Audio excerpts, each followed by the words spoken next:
You can get away with average video, but you'll never get away with average audio. Now, you don't need years of experience in DaVinci Resolve to get good audio. What we're going to do in this video is show you the beginner stages of getting great audio and some audio tips in DaVinci Resolve. So let's get into it.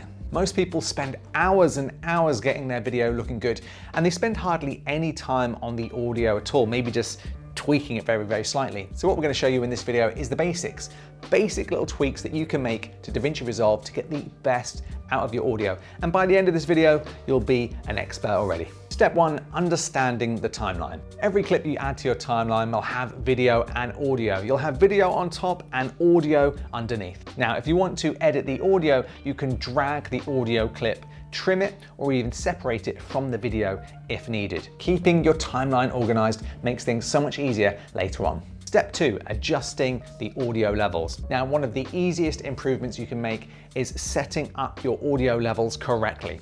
So what you want to do is click on your audio clip and you'll see a white line running across it. Drag that line up to make the audio louder, drag it down to make it quieter. As a general guide, try to make your audio around -6 to -3 dB. That gives you clear audio without clipping or distortion. Okay, so you notice these little handles at the end of your clips. Try dragging them up and down, and this will create a fade out and a fade in. This is gonna make your audio transitions a lot smoother. Now, before we carry on, if you want to master DaVinci Resolve, let me tell you about this new keyboard that we've just released. This is the AB10 collection of DaVinci Resolve keyboards from Editor's Keys. We have them as the Core, which is the wired version, which I'm using right now, or the Air, which is the Bluetooth wireless version, which can also pair up to 3 devices. So if you're using a Mac and a PC, or maybe you want to switch to the iPad, you can do that with that keyboard. So essentially, these keyboards feature all of the keyboard shortcuts in DaVinci Resolve right at your fingertips, helping you edit faster than ever before. If you take a look at the keyboard here, you'll see that we have all of the shortcuts for editing, playback, timeline navigation, color grading, audio tools. Everything is just right in front of you. Instead of wasting your time constantly going through DaVinci's menus, you can just find a shortcut right here and really build up that muscle memory. Now, if you want to grab one of these keyboards, I'll put a link in or around this video, probably in the description box below. Now, step 4, here's how you can reduce background noise. So if your video recording has a little bit of background noise, you can actually edit this out in DaVinci Resolve. So what you want to do is go over to the Fairlight page, open up the mixer, and then you can find your audio track. Next, you want to enable noise reduction if it's available in your version of DaVinci Resolve. Now, what I'd recommend is use it quite gently. Too much noise reduction can make your audio sound muddy, muffled, or a little bit robotic. So just a little bit goes a long way.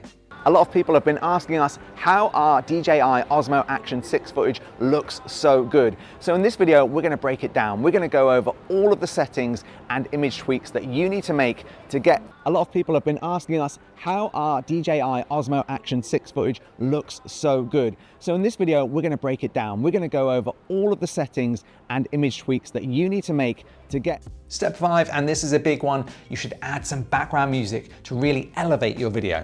So background music can make your videos feel much more engaging. So what you want to do is drag your music onto a new audio track underneath your voice or video. Now, the important part is balancing the levels. Your voice should always be the focus. So lower the music until it's sitting nicely underneath without competing too much with your speech. If you have to strain to hear yourself speak, the music is of course too loud. Turn this camera into looking something quiet. Looks so good. Now, this is an obvious one, but make sure to listen to your audio before you export. One thing I do is I play out of my studio speakers, my laptop speakers, and in my headphones, just to make sure the audio sounds good in each of those areas. But also, you want to make sure that you're coming to your timeline and you're checking for audio that's suddenly too loud. Maybe it peaks in your timeline. Music that's overpowering your voice. Awkward cuts, maybe you've missed out the end of a sentence, never sounds that good, or pops or clicks. So just spending an extra couple of minutes before you export your video doing this to make sure you have no errors will save you a ton of hassle. There's nothing worse than waiting for a video to be exported, uploading it to YouTube, and then realizing you've got lots of audio problems. And that's basically it. These are the basics to get started with audio in your video in DaVinci Resolve. Now we are starting right from the bottom here. So if you want to learn more audio techniques as we go, we're going to be showing you everything, how to get really complicated with this kind of stuff, but you don't want to do that until you've done the basics. So I hope you've enjoyed the video and watch out for the next one.